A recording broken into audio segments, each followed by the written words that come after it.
Imagine a country at war. Jihadists control entire regions. 2 million people are displaced. Sanctions have cut it off from old allies, and there is almost no money. You would expect this country to be begging for help. You would expect its president to say, "We cannot build right now. The war comes first." But Ibrahim Traore, a 36-year-old captain from one of the poorest nations on earth, looked at the exact situation and started building a new international airport, a national gold refinery, dams, solar planets, hospitals, agro-processing factories, a new bank. All of that is happening right now in the same country during a war. So, the question I want to answer today is simple. How is Traore doing so much with so little? And more importantly, what does that tell us about the kind of system Africans actually need? Stay with me. This is the straight lens.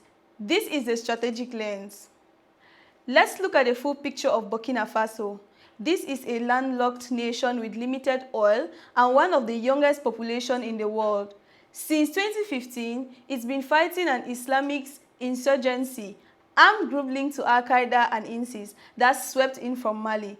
They attacked villages, took territory, and cut off supply routes. Since 2015, at least 20,000 people have been killed and 2 million displaced. Two presidents tried to handle this before Traore, and both were removed in military takeovers because the people lost faith. The war was getting worse and the state was crumbling.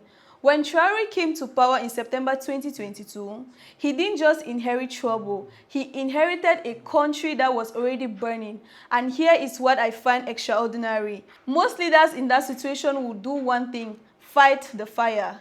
They would say development must wait. Traore said the exact opposite. If Burkina Faso stays poor and powerless, we will never win this war. He decided to fight the war and build a country at the same time. You may ask, who is Traore?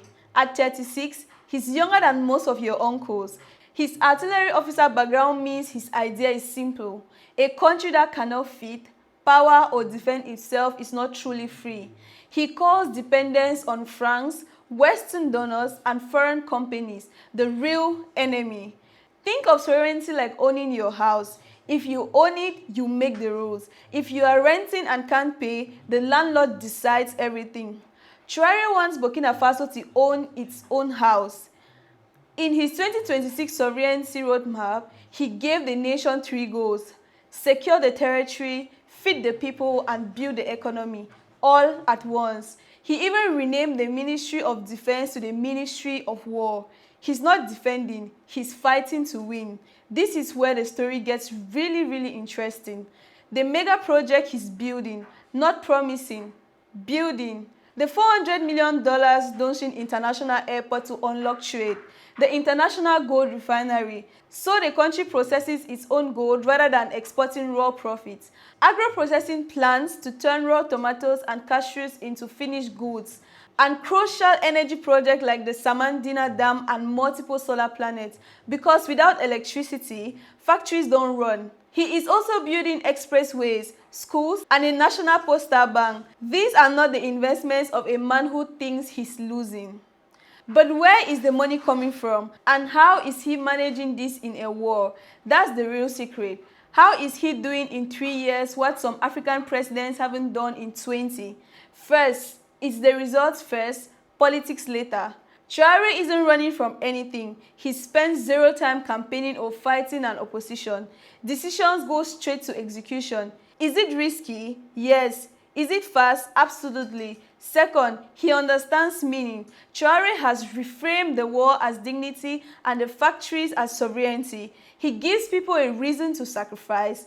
Third, he cuts the old strings. He expelled France's troops and cancelled defense agreement, pivoting to Russia and non-Western partners.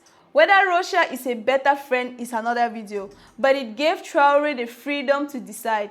Finally, the soldier sleeps in the bush. Traore shows up at the front, construction sites, and on social media, speaking in plain language.